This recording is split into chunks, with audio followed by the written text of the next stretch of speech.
할렐루야. 하나님 앞에 오신 여러분들을 사랑하고 축복합니다. 환영합니다. 오늘 열린가족 한몸 예배주일에 잘 오셨습니다. 그동안 또 여러 가지 사정으로 교회를 올 수 없었던 분들, 오지 못한 분들 또 함께 와서 예배할 수 있으면 얼마나 감사한지 모릅니다.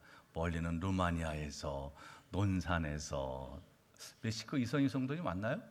멕시코에서 온다 그랬는데 물론 이것 때문에 온 건 아니지만 그래도 여러분 여러 군데서 이렇게 또 오셨고, 또 오랜만에 또 이렇게 오신 분들, 우리 정준우 장로님 건강 잘 회복해서 오셨고, 정옥정 권사님도 또 잘 오셨고, 어르신들 연세가 많이 있으셔서 오시는 게 거동이 불편하고 힘드시지만 또 이렇게 함께 와서 예배 드리실 수 있음에 감사드립니다.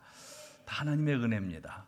여러분들은 지금까지 여러분의 인생의 가장 긴 날을 사신 거예요. 오늘이. 그렇죠? 내 인생에 가장 길게 산 날입니다. 오늘이. 근데 여기까지 이르기까지 나 혼자 살았냐? 절대 그렇지가 않아요. 이게 하나님의 은혜가 있고 인도하심이 있었으니까 여기까지 이른 거고, 그리고 또 여러분들이 같이 기도해주고, 또 여러 가지 내 인생에 정말 대소사에 우리 교우들이 같이 축복해주고 아파해주고 눈물 흘려주고, 이게 있으니까 우리가 여기까지 온 겁니다. 제가 이 찬양을 들으면서 자꾸 눈물이 나왔어요. 왜냐하면 누구나 다 인생이 그렇습니다. 사는 것이 그렇게 쉽지가 않다 보니까 다 때로는 고단하고 힘겹고 내가 감당하기 너무 버겁고, 근데 그럴 때마다 항상 교회가 여러분 곁에 있었고 교우들이 늘 거기에 있었던 거죠. 또 제가 또 우리 교육자들이 항상 여러분 곁에 있었던 거죠. 그래서 가장 힘들고 어려울 때 그때 옆에 있어준 사람들, 그 사람들이 바로 이 한몸된 지체들인 거죠. 사실 집단의 개체는 별 의미가 없어요. 여러 집단의 개체, 우리도 그런 데 속해 본 적이 있어요. 제가 군대 그 훈련소에 들어갔을 때 그때는 그냥 저는 집단의 개체였습니다. 그러니까 훈련병 넘버가 128번이었어요 제가. 그러니까 항상 이름이 없어요. 128번 훈련병 그럼 접니다.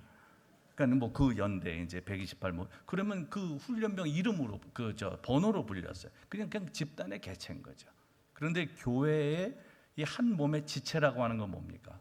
서로 끊임없이 삶에 영향을 주고 영향을 받고, 그리고 함께 기도하고 그 삶에 깊이 참여하고, 이런 것이 이제 한 몸된 지체로서의 삶입니다. 누구도 무관할 수 없는 거예요. 교회 안에서는 누구도 중요하지 않은 사람이 없는 겁니다. 몸을 보면 다 역할은 달라요. 조금 더 중요한 역할을 하는 몸의 기능도 있고, 또 어떤 거는 무슨 기능을 이게 하나 싶은 것도 있어요. 그러나 여러분, 새끼발가락 하나도 별 기능이 없는 것 같지만 새끼발가락이 없는 분을 제가 본 적이 있어요. 걸음걸이가 늘 이렇게 좀 불편하더라고요. 그 새끼발가락 하나인데도, 그거 아무것도 아닌 것 같은데도 그 하나가 없으니까 늘 걸음걸이가 이렇게 불편하고 이분이 굉장히 신경을 쓰면서 걸으시더라고요. 근데도 이렇게 보면 약간은 그 표시가 나는 거죠. 그러니까 몸에 그 어떤 것도 필요하지 않은 것이 없어요. 그래서 우리가 그리스도 안에서 한 몸이라고 하는 건 지체라고 하는 의미예요. 그래서 누구도 중요하지 않은 사람이 없고 누구도 필요하지 않은 사람이 없는 거죠, 교회 안에서는. 그리고 모두가 다 서로의 삶을 위해서 지지하고 기도하고 응원해주는 관계가 바로 우리들이라는 거예요. 그러니까 여러분들이 그 속에 내가 속해 있다라고 하는 사실을 꼭 기억하시고, 이 속에서 함께 믿음의 길을 가고 인생의 길을 가면서 진심으로 서로를 위해서 기도해주고 격려해주고, 또 때로는 도와주고 또 힘이 되어주는 그런 우리 모두가 되기를 간절히 바랍니다. 이 한몸 예배주의를 하는 건 그런 거예요. 우리가 늘 관심하고 있다, 기도하고 있다. 제가 지난번에 그 대선 때 제 아내하고 투표를 하러 갔어요. 경성고등학교로 투표를 하러 갔는데 그때 진짜 오랜만에 우리 교우들 두 분을 만났어요. 그것도 한 분만 만났어도 제가 굉장히 감격스러웠을 텐데 두 분을 만났어요. 진짜 오랜만에 만났어요. 거기서 그 시간에 여러분, 아니 그날 투표 시간이 얼마나 길었습니까? 저녁 8시까지였으니까. 그런데 제가 점심 먹고 나서 오후에 딱 간 그 시간에 거기서 하나님은 오랫동안 못 뵀던 우리 교우 두 분을 만나게 하셨어요. 얼마나 눈물도, 정말 제 아내도 그렇고 만난 우리 교우들도 오늘 오셨어 또. 아이고 감사해요. 얼마나 감사한지 몰라. 그러니까 이렇게 우연이지만 하나님은 우연히 아니게 우리의 삶에 필연적으로 역사하신다는 거죠. 우리는 우연히 그 시간에 내가 어떻게 거기서 우연히 그 사람을 만난 것처럼 생각할 수 있지만 결코 우리의 인생에 우연이 없어요. 하나님의 필연인 거죠. 꼭 제가 만나야 될 그 자리에서 그 교우들을 만나게 하시는 거. 찾아가도 만나기가 쉽지 않잖아요, 요즘에는. 그런데 그 시간에 거기서 만나게 하시는 게, 이게 하나님의 섭리가 아니면 해석할 수 없는 일들이 우리의 삶에 끊임없이 일어납니다. 그래서 우리는 누구냐? 이렇게 서로 책임적인 어떤 관계 속에서 사는 존재다라고 말할 수 있어요. 진짜 진실한 사랑은 필연적으로 책임이 따릅니다. 우리가 누군가를 진심으로 사랑한다고 하는 것은 하나님으로부터 그 사람에 대한 책임도 함께 부여받았다라고 하는 의미가 있어요. 그래서 힘들지만 사랑의 대상들인 가족들을, 또 교우들을 우리가 정말 이 책임을 잘 감당하기를 애쓰다 보면 거기서 내가 이 땅에 존재하는 의미와 행복을 누릴 수 있어요. 책임은 사랑의 또 다른 이름이기 때문에 이 책임이 수반될 때 그 사랑은 빛을 발합니다. 처음에 하나님이 창조하실 때부터 우리를 그렇게 만드셨어요. 책임적인 존재로. 이것이 하나님의 창조의 질서고, 그 속에서 하나님은 이 세상을 끊임없이 지금 진행시켜 나가고 움직이고 계십니다. 그래서 우리는 사랑의 책임을 결코 외면하면 안 되고, 이거를 감당하게 될 때 여러분들이 왜 내가 이 땅에 사는지 그 의미도 깨닫게 되고, 또 그 속에서 기쁨을 누릴 수가 있습니다. 이것은 우리 모든 성도들 간에도 다 마찬가지예요. 이 생명이라고 하는 것은 다 그런 겁니다. 서로에게 의존하고 있는 거예요. 우리가 환경 선교주의를 지내면서 왜 이 토부 챌린지 이런 걸 합니까? 이 땅에 있는 모든 생명이 다 의존적인 관계이기 때문에 그렇습니다. 자연은 인간에 의존할 수밖에 없고, 인간은 자연에 의존할 수밖에 없어요. 사람도 마찬가지입니다. 생명이 있는 모든 존재들은 서로 의존하는 관계입니다. 그렇기 때문에 서로의 이 의존 속에서 서로 주고받는 그런 상호관계 속에서 우리는 힘을 얻기도 하고 또 이렇게 존재할 수 있는 거죠. 그렇기 때문에 이 서로의 의존함을 꼭 기억한다면 너가 없이는 나도 없는 거예요. 사실 열림이 교회라고 하는 공동체도 너가 없으면 나도 없는 거죠. 그렇기 때문에 우리는 이 속에서 끊임없이 이렇게 생명을 주고받는 관계다라고 하는 사실을 꼭 기억하시면서, 이렇게 생명을 주고받는 관계다, 이런 서로 의존적인 관계다라고 하는 걸 아는 사람들은 인생이 늘 고마운 거라고 느끼게 돼요. 참 인생을 산다는 건 고마운 거다. 이 고마움을 알게 되면 누군가를 바라보면서 늘 그렇게 얘기하게 됩니다. 내가 오늘 이렇게 사는 건 당신 덕분입니다. 여러분 그런 마음 갖고 사시죠? 나는 뭐 내가 알아서 사는 거지 누구 덕을 봐, 내가 다 나는 나 홀로 존재하는 거야 라고 생각하시지 않을 거예요. 다 누군가의 덕분에, 하나님의 은혜로, 할렐루야. 그리고 누군가의 기도로, 누군가의 도움으로, 누군가의 격려로 내가 산다 라고 하는 분들은 내가 당신 덕분에 삽니다, 이렇게 고백해요. 우리 옆에 계신 분들과 한번 그렇게 인사를 나누시면 되겠어요. 당신 덕분에 내가 삽니다. 당신의 기도 덕분에 내가 삽니다. 네, 우리 장로님 덕분에 제가 삽니다. 네. 다 서로가 그런 관계인 거죠. 서로가 다 서로 그렇게 생명을 주고받고 서로 의존하면서 사는 관계, 그게 바로 우리들이기 때문에 앞으로도 여러분 그런 삶을 함께 살아가실 수 있기를 간절히 바랍니다. 그리고 우리는 그렇게 서로 의존적인 관계 속에서 끊임없이 어디를 향해서 가느냐? 하나님의 나라를 향해서 가는 거예요. 언젠가는 이제 그 나라에 가게 되겠지만 이 땅에서부터 그런 나라를 누리는 거죠. 저는 우리 교우들이 아무리 시대가 변해도, 그리고 이 시대에 뭐 교회가 어떻다 저떻다 얘기를 해도 이게 우리하고 무관한 일일 수도 있잖아요. 우리는 천국 같은 공동체를 얼마든지 이루어갈 수 있고, 얼마든지 이 속에서 하나님의 은혜를 누리며 갈 수 있어요. 사랑하는데도 시간이 모자랄 만큼 끊임없이 사랑만 할 수도 있습니다. 그러니까 너무 일반적이고 보편적인 게 마음을 뺏기지 마시고 우리만의 하나님 나라의 공동체를 잘 여러분들이 다듬어 가시고 이끌어 가실 수 있게 간절히 바랍니다. 그리고 그렇게 하나님 나라를 향해서 가는 데 있어서 꼭 기억해야 되는 게 있어요. 그건 뭐냐면 우리가 과연 무엇을 구하고 찾고 두드리며 살아야 되는지에 관한 겁니다. 오늘 예수님께서는 산상수훈을 통해서 그 말씀을 또 하세요. 오늘 이 말씀 많은 분들이 좋아하는 말씀이죠. 왜냐하면 기도 응답에 관한 말씀이니까. 구하면 찾으면, 두드리면 응답해 주신다는 거죠. 그리고 또 더더욱 더 확신을 주시면서 뭘 말씀합니까? 너희 중에 누가 아들이 떡을 달라는데 돌을 주며 생선을 달라는데 뱀을 줄 사람이 있겠느냐? 악한 아버지라도 좋은 걸 주는데 하물며 하나님이 안 주시겠냐? 이러면서 우리의 마음에 더 그래 기도해야지 이런 마음을 줍니다. 그럼 기도하면서 아시죠? 응답을 못 받는 이유는 다른 게 아닙니다. 기도하지 않기 때문에 응답을 못 받는 거예요. 기도는 반드시 응답이 있어요. 그러니까 여러분들 늘 기도하며 사십시오. 기도 안 하고 하루를 살기가 어렵잖아요. 기도 안 하고 삶을 어떻게 삽니까? 끊임없이 힘겹고 어려운 일들이 우리 삶에 닥치는데, 그러니까 늘 기도하며 살 수밖에 없는데, 기도하면 하나님이 응답해 주신다. 이 말씀은 그래서 우리에게 굉장히 위로가 됩니다. 그런데 오늘 이 말씀은 꼭 기도해야지만 응답을 주신다, 그런 의미는 아니에요. 우리가 지금까지 살면서 기도하지 않고 받은 응답도 얼마나 많습니까? 마태복음 6장 8절에 보면 이런 말씀이 있어요. 그러므로 그들을, 그러니까 중언부언하는 이방인들이죠. 본받지 말라. 구하기 전에 너희에게 있어야 할 것을 하나님 너희 아버지께서 아신다. 우리가 하나님 앞에 구하기 전에 하나님은 이미 아신다는 거죠. 그러니까 하나님이 알아서 주신 것도 굉장히 많아요. 내가 기도하지 않았는데, 미처 구하지 못했는데 응답해 주신 일들이 제 삶에도 어마어마하게 많습니다. 그러니까 이 말씀은 꼭 기도해야지 응답 주신다라고 하는 의미는 아니에요. 하나님이 알아서 주시는 것도 많은데, 그러면 왜 기도해야 될까요? 기도하고 응답 받은 거라야지만 이게 진짜 하나님의 은혜라고 하는 걸 깨닫게 되기 때문에 그렇습니다. 내가 기도하지 않고 받은 거는 때로는 좀 당연하게 생각할 수도 있어요. 하나님이 주셨음에도 불구하고 감사하지 못할 수도 있어요. 뭐 주고 싶은 분이 준 거니까 뭐 이렇게 생각할 수도 있어요.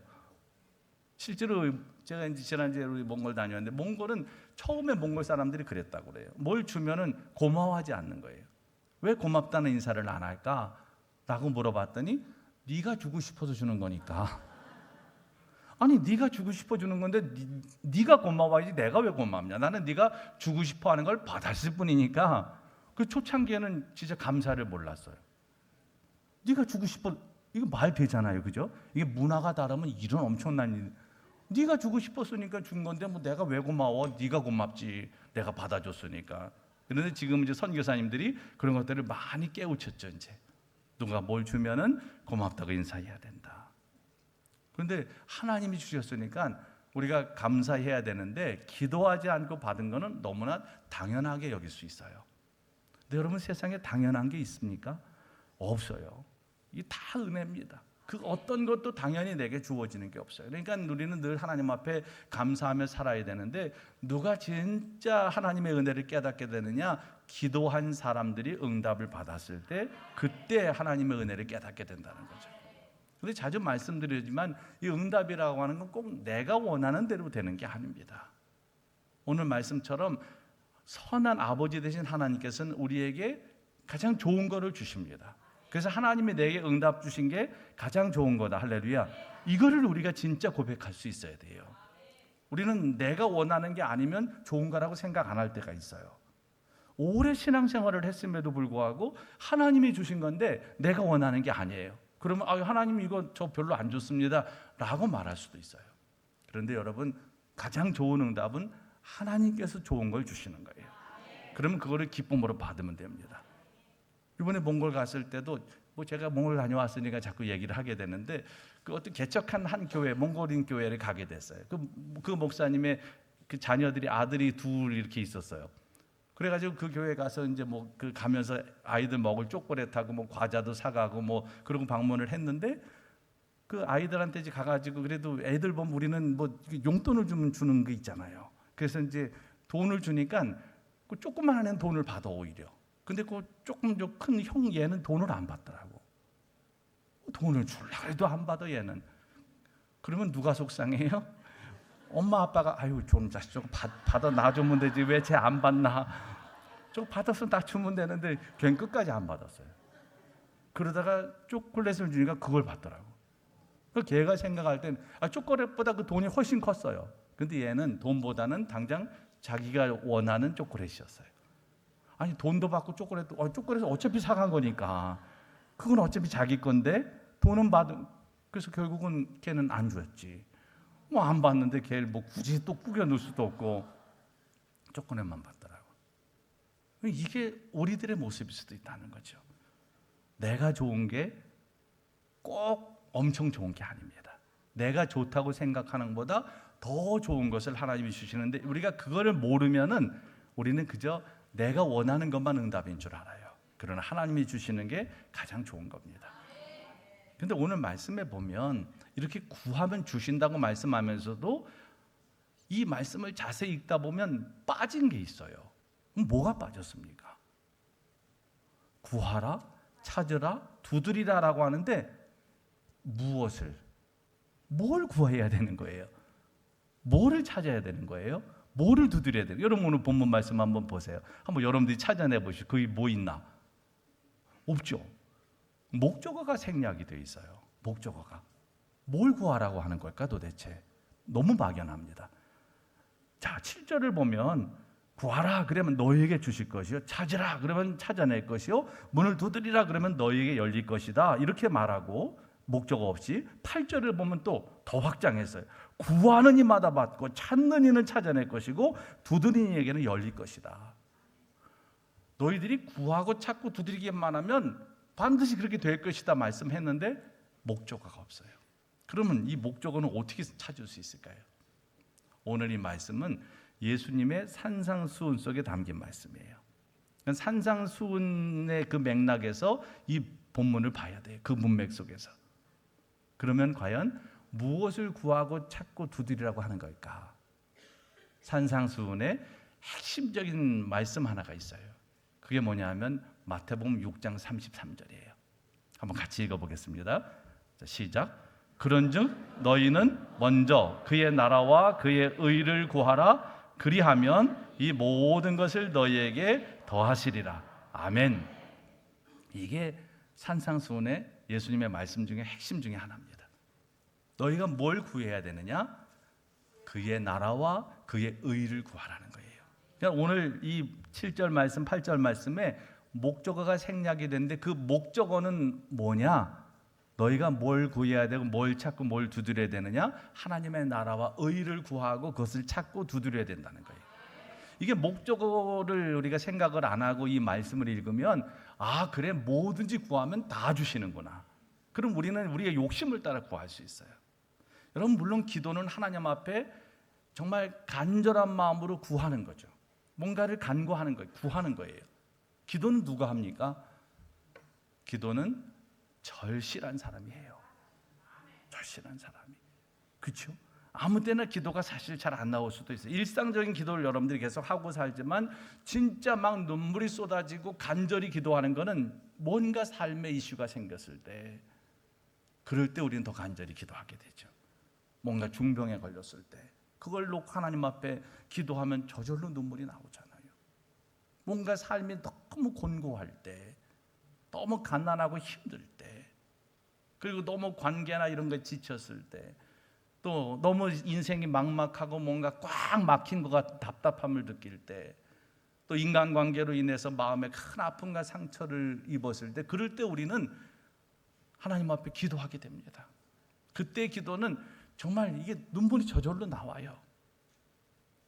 그래서 저는 그렇게 기도하셔서 눈물이 나올 때는 그렇게 늘 기도해요. 하나님 제 눈물을 주의 병에 담으셔서 시편의 말씀처럼 응답해 주옵소서. 이 눈물의 기도가 또 역사하는 힘이 커요. 여러분도 기도하다 눈물이 나오거들랑 그렇게 기도하세요. 하나님 제 눈물을 주의 병에 담으사 응답해 주시고 하나님의 선한 역사를 이루어 주옵소서. 그렇게 기도하면 하나님께서 그렇게 응답해 주실 거예요. 그런데 오늘 이 말씀 속에서 중요한 그 기도의 내용이 뭐냐? 우리의 필요를 위한 기도도 해야 되지만 더 중요한 것은 하나님의 나라와 의를 구하라는 거예요. 그렇게 기도하면 그 모든 것들을 더해 주신다. 이 모든 것을 더해 주시는 것 때문에 기도하는 게 아닙니다. 모든 것을 더해 주시는 거에 방점을 찍으시면 안 돼요. 신앙생활은 굉장히 이게 중요합니다. 미묘하지만 중요합니다. 어떤 분들은 모든 것을 더해 주신다. 여기 밑줄을 쫙 긋고 그래 기도만 하면 모든 것을 더해 주신다. 그러면서 하나님의 나라와 의는 안 구할 수 있어요. 그럼 밑줄을 100번을 쳐도 소용없어요. 반드시 하나님의 나라와 의를 먼저 구하는 사람들, 그걸 찾는 사람들, 그거를 두드리는 사람들에게 하나님께서 모든 것을 더해 주시는 은혜를 주신다는 거죠. 여러분, 하나님이 주시는 은혜 안에 살아가는 인생이 풍성하고 편안하겠어요? 아니면 여러분들이 애쓰고 수고하며 사는 인생이 편안하고 풍성하겠어요? 모르나 마나죠. 근데 우리는 끝까지 고달픈 인생을 살다가 인생이 끝납니다. 왜 그런 줄 아세요? 이걸 알면서도 이대로 행하지 않으니까 그래요. 제일 답답한 게 그거잖아요. 알면서 하지 못하는 거. 우리도 사실 우리 자신이 답답할 때가 있어요. 이거 다 아는데 왜 내가 못할까? 왜 아는데 내가 이걸 안 할까? 자기를 보면서도 이게 답답한 거예요. 여러분, 세상에 알면서도 못하는 일들이 생각보다 많아요. 내가 몰라서 안 하는 게 아닙니다. 아는데도 이게 안 돼. 그럼 답답해지는 거죠. 그래서 사실은 여러분들이 아는 게 삶이 되는 것도 이것도 기도해야 될 제목이에요. 하나님, 저로 하여금 아는 것으로 끝나지 않고 이렇게 행하게 하옵소서. 할렐루야.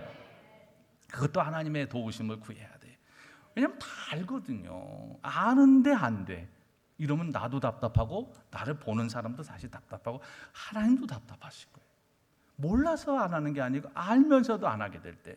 그렇기 때문에 알면 이제 이게 실천이 돼야 되는데, 우리가 이렇게 하나님의 은혜 가운데 살고 있고 하나님께서 우리의 삶을 지금도 섭리하고 계시다라고 하는 걸 분명히 기억한다면 우리는 먼저 하나님의 나라와 의를 구하고, 그러면 여러분들의 모든 삶을 하나님이 돌보신다. 할렐루야. 이 분명한 사실을 기억하고 사십시오. 그러면 여러분들이 애쓰고 힘쓰고 고달프게 해도 안 되던 삶이 되기 시작하는 거지. 길이 열리고, 할렐루야. 그리고 하나님께서 부어주시는 은혜가 날마다 충만한 삶이 가능해지는 거예요.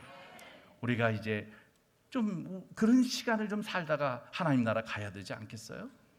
너무 고생만 하다가 너무 힘만 들여서 인생을 살다가 그러고 이 땅을 지낸다면 너무 이거 힘들고 고단하잖아요. 하나님의 은혜 안에서 살아가는 좀 풍성한 삶, 또 좀 그렇게 하나님과 함께 살아가는 좀 여유로운 삶도 우리에게 필요한 거죠. 우리는 일상이 너무 분주하기 때문에 문득 멈춰서서 여러분들의 그 일상 속에서 하나님을 만나셔야 돼요. 사실 제가 몽골에 갈 때마다 우리 한국을 생각을 많이 합니다. 왜냐하면 그분들은 우리보다 GNP도 낮고 또 뭐 생활 환경은 우리보다는 조금 떨어지지만 우리보다 훨씬 여유로워요.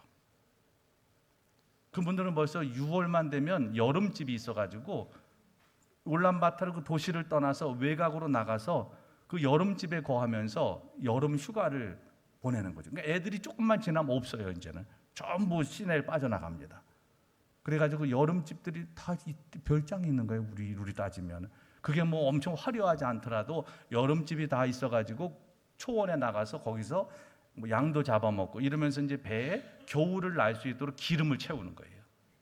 느끼한 기름을 먹고 걔는 보드카를 먹으면서 이 기름을 이제 배에 채우는 거죠.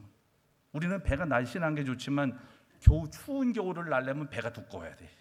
그러니까 이게 배가 쭉 나왔잖아요. 막 날씬한 사람이 별로 없어요. 근데 그런 여유가 있어요. 그러니까 우리는 GNP는 우리가 높아요. 훨씬 잘 살고 훨씬 화려하게 사는데 오늘 우리들을 보면 어떻습니까? 여유가 없어. 여유가 너무 삶이 빡빡하고 그냥 하나님을 바라볼 시간조차 없는 거죠. 어떻게 보면 참 우리 스스로가 너무 우리는 참 힘들게 산다. 때로는 우리 스스로가 좀 가엾은 생각이 들 때도 있어요. 다른 사람이 가엾이 여기지 않아도 우리 스스로가 그렇게 느껴질 때가 있어요. 그렇기 때문에 여러분, 아무리 분주한 일상 속에서라도 시간을 쪼개서라도 하나님을 바라보셔야 돼요. 그래야지 하나님의 은총의 빛이 깃들고 하나님과 함께 살아가는 삶의 자리가 생기면서 여러분의 삶이 더 평안하고 안정적이고 또 하나님의 은혜 안에 살아가는 힘을 얻게 돼요. 그 시간을 늘 가지셔야 됩니다. 늘 가지셔야 됩니다. 아무리 바쁘시더라도 아무리 고단하시더라도 어떤 때는 밤에 기도하려고 이렇게 앉았는데 너무 잠이 쏟아져가지고 누워서 기도하다 잠들어도 그거 하나님이 뭐라고 하시겠어요? 저도 그럴 때 있어요. 너무 몸이 고단하니까 앉아서 기도할 수가 없어가지고 누워서 기도하다가 잠이 들어. 기도가 다 끝나기도 전에. 그럼 하나님이 그거 가지고 뭐라고 그러시겠어요? 너 임마 기도하다가 잠이 들면 어떡하냐고 안 그러실 거예요. 오히려 하나님은 그래도 네가 이렇게 고단한 가운데서도 기도하는구나. 고단한 가운데도 나를 바라보는구나. 그러니까 여러분 그렇게 시간들을 쪼개서라도 하나님과 함께 대면한 시간들을 끊임없이 가져야 됩니다.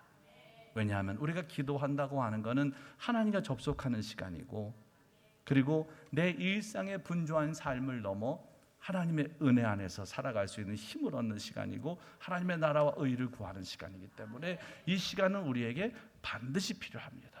그래야지만 여러분들이 여러분 자신을 넘어서서 하나님과 함께 살아가는 삶이 가능해져요. 신앙생활은 끊임없이 우리의 삶의 자리에서 하나님의 뜻을 여쭙고 그 뜻을 따라가는 생활입니다.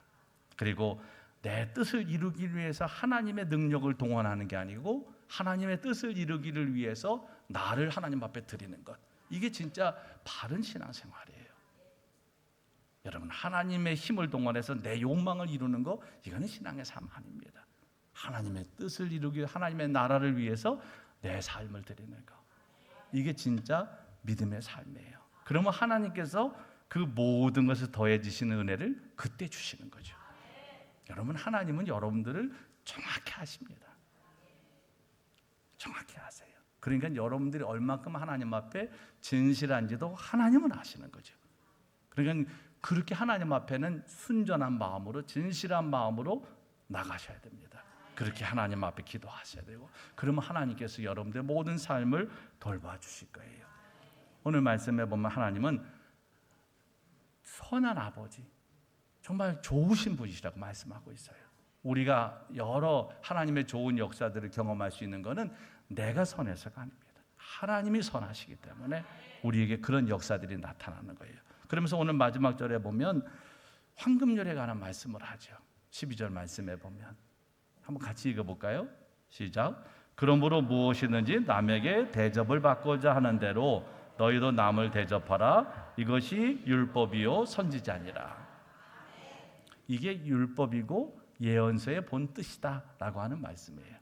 우리가 그렇게 하나님을 바라보고 믿음으로 살고 기도하며 살면 하나님의 은총이 우리에게 임하게 되고, 그러고 나면 우리의 모든 삶의 자리에서 우리는 하나님 나라를 살게 되는데, 그 하나님의 나라를 사는 삶의 가장 중요한 비결이 뭐냐? 내가 누군가에게 받기를 원하는 것을 그 사람에게 해주는 거. 이게 하나님 나라의 삶을 사는 중요한 그런 모습이다라고 하는 걸 얘기하십니다. 우리가 바라는 게 있어요, 누군가에게. 그러면 상대방도 그런 걸 원하겠구나라고 하고 그 사람에게 그걸 해주라는 거죠. 그런데 여기서 한 가지 주의해야 되는 게 있어요. 내가 원하는 것이 꼭 상대방이 원하는 것이 아닐 수 있어요. 그렇기 때문에 세심한 주의가 필요합니다. 내가 원하니까 너도 원할 거야. 그리고 그걸 내가 일방적으로 하다 보면 나는 희생한다고 생각하는데 상대방은 굉장히 그것 때문에 불편해질 수 있어요. 우리가 사실 신앙생활하면서 겪게 되는 갈등들이 그런 데서 비롯되는 것들이 있어요. 가끔 교우들이 그럴 때가 있습니다. 아니 목사님, 저는 저 사람한테 정말 최선을 다했는데 저 사람이 어느 날 마음이 저렇게 삐져가지고 교회도 안 나오고 저렇게 나 때문에 안 나온다고 그런다고. 근데 가만히 보면 최선을 다하셔서 이분도 헌신을 하셨는데 이게 다른 거죠. 그 사람의 마음에 닿지 않는 건 뭐예요? 그 사람이 원하는 희생이 아니고 헌신이 아닌 거예요. 이거는 가정에서도 그렇고 교회에서도 마찬가지고 직장에서도 마찬가지예요. 그렇기 때문에 이 말씀이 실천되려면 사람들을 세심하게 살피셔야 됩니다. 그 마음이 어떤지, 뭘 원하는지 이걸 물어야 된다니까요. 이걸 묻지 않으면은 자기는 평생 헌신했는데 상대방은 이것 때문에 평생 불편할 수 있어요. 전에 제가 한번 얘기한 적 있죠. 제가 그런 경우가 있었다고. 저는 버스를 타든 뭐 아니면 뭐 비행기를 타든 창가 쪽을 좋아합니다. 창가 쪽에. 그래서 저는 항상 뭘 하면 제가 한다면 창가 쪽에 앉아요. 근데 제가 좋으니까 저는 당연히 제 아내도 창가를 좋아하는 줄 알았어요. 그래가지고 결혼하고 정말 25년 만에 제가 그걸 알았나? 저는 늘 거기 앉고 싶은데 배려한다고 당신 먼저 앉으라고 그러고 그 20 몇 년을 지냈어요. 근데 어느 날 얘기하다 보니까 제 아내가 다른 얘기를 하는 거예요. 나는 그 자리가 별로 안 좋다는 거예요. 왜? 그랬더니 이게 갇혀 있는 것 같이 느껴진대요. 이야, 저는 완전히 그날 머리가 띵했습니다. 아니, 나는 한 20 몇 년 동안을 그 좋은 자리를 양보하느라고 저 자리에 앉고 싶은데 못 앉았잖아요, 저는. 근데 제 아내는 제가 배려해 주니까 거기 앉아서 본인은 또 아유, 나는 여기 갇힌 것 같아가지고 답답해서 싫은데 이러고 산 겁니다, 여러분. 근데 이렇게 어리석은 게 우리뿐이냐는 거지. 여러분도 오늘 집에 가서 꼭 물어보세요. 꼭 물어보세요. 그리고 뭘 하려면 배려하려면 물어봐야 돼. 당신 이거 좋아? 싫어? 그러면 대답을 할 거 아니에요. 그러면 내가 스스로 배려한다 그러고 내가 희생하고 이게 결국은 누군가에게는 굉장히 힘든 일이 될 수 있어요. 상대방에게. 그러니까 신앙생활하면서 마찬가지입니다. 여러분, 교우들도 서로 물어보셔야 돼. 내가 이렇게 하는 게 괜찮으십니까? 이렇게 하는 게 도움이 되십니까? 이걸 물어보셔야 된다니까. 일방적으로 하고 일방적으로 희생하고 일방적으로 헌신했는데 상대방이 안 받아주면 어떡합니까? 분노가 생깁니다. 야, 내가 이렇게까지 희생했는데 야, 이 사람이 이게 이렇게 된다니까. 그러면 괜히 그것 때문에 관계가 멀어지게 되고 이 지체가 병들게 되는 거죠. 한 지체가. 그러니까 그러시면 안 됩니다. 반드시 물으셔야 됩니다. 그러면 그 사람을 진짜 배려해 주는 게 되는 거예요. 꼭 물어보세요. 남편은 아내에게, 아내는 남편에게. 늦지 않았어요. 지금 뭐 결혼한 지 30 몇 년 되고 40 몇 년 되신 분들도 한 분은 물어보셔야 돼. 그리고 매번 물어보셔야 돼. 뭘 원하는지. 그래야지 그게 진짜 배려가 되고 사랑이 되는 거죠. 그렇게 가다 보면 이제 하나님의 나라와 의를 구하는 기도 속에서 우리가 한 몸 된 공동체, 그리고 하나님 나라와 같은 그런 아름다운 공동체로서 하나님 나라를 향해서 계속 걸어가는 힘들이 생기게 돼요. 저는 우리 사랑하는 교우들이 오늘 열림 가족 한 몸 예배 주일에 여러분들은 그리스도 안에서 열림교회 한 몸이고 지체인 것을 꼭 기억하십시오. 어디에 계시든 여러분들이 어떤 상황이든 어떤 형편이든 늘 우리 교회는 여러분들을 위해서 기도하고 있습니다. 그리고 여러분들을 위해서 계속 관심하고 사랑하고 지지하고 응원하고 있습니다. 혹시라도 나 혼자뿐인 것 같아 라고 생각될 때도 누군가 나를 위해서 기도하고 있고, 그 누군가가 누구예요? 저거 우리 교우들이고 우리 교회인 거지. 요즘엔 시대가 좀 바뀌다 보니까요, 이게 어르신들이 요양병원에 오래 계시다가 돌아가시는 분들이 있어요. 옛날엔 다 교회에서 장례를 했어요. 그런데 요새는 어르신들이 오랫동안 요양원에 계시다가 돌아가시면 그 교회가 잘 안 와. 이상하게 관계가 끊기니까. 그래서 요새는 우리 교회 자녀들, 그러니까 부모님들이 돌아가셨을 때 그런 경우는 다 우리 교회에서 제가 장례합니다. 우리 교회가 하겠다. 걱정하지 마라. 우리도 이게 뭐 여러 일이 많아지는 거지만, 너무 확대되는 거지만, 그래도 생각해 보니까 그걸 해야 되겠더라고. 그래서 걱정하지 말라고, 우리가 할 테니까. 그래서 지금 그렇게 하고 있어요. 예전엔 다 그게 그 교회가 하려는 그 교회가 하고, 이게 서로 지켜야 되는 룰이 있었거든요. 교회도 다 룰이 있어요. 막 할 수 없거든. 다 서로 지켜줘야 되는데 요즘엔 이게 조금 바뀐 게 그런 거예요.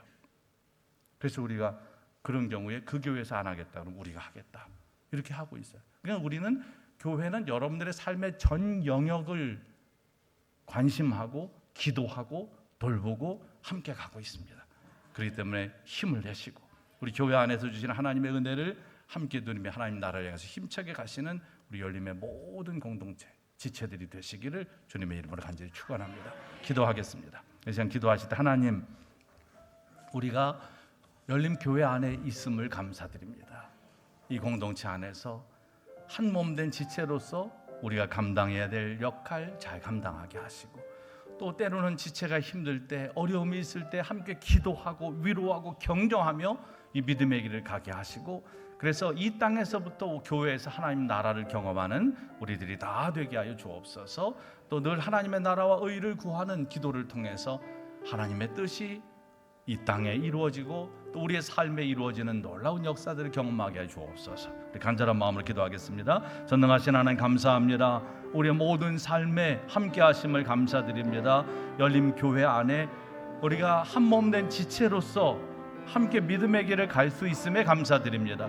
서로에 대해서 관심하고 기도하고 지지하고 응원하는 가운데, 또 삶에 함께 참여하는 가운데 이곳에서부터 하나님 나라를 누리게 하시고, 또 하나님의 나라와 의를 구하는 기도를 통하여 끊임없이 그 하나님의 나라를 향해서 우리가 걸어갈 수 있도록 은혜를 베풀어 주시옵소서. 오늘 오랜만에 우리 교회에 오신 우리 교우들 이 속에서 다시 힘을 얻게 하여 주시고, 또 하나님이 주시는 은혜를 공급받게 하여 주시옵시고, 오늘 오진 못했지만 또 함께 온라인으로 예배드리는 교우들, 또 도처에 흩어져 있는 우리 교우들, 또 여러 나라에 가 있는 교우들 다 하나님 기억하여 주셔서 하나님이 주시는 은혜가 가득한 삶 되도록 늘 인도하시고 역사하여 주시옵소서. 예수님의 이름으로 간절히 기도합니다. 아멘.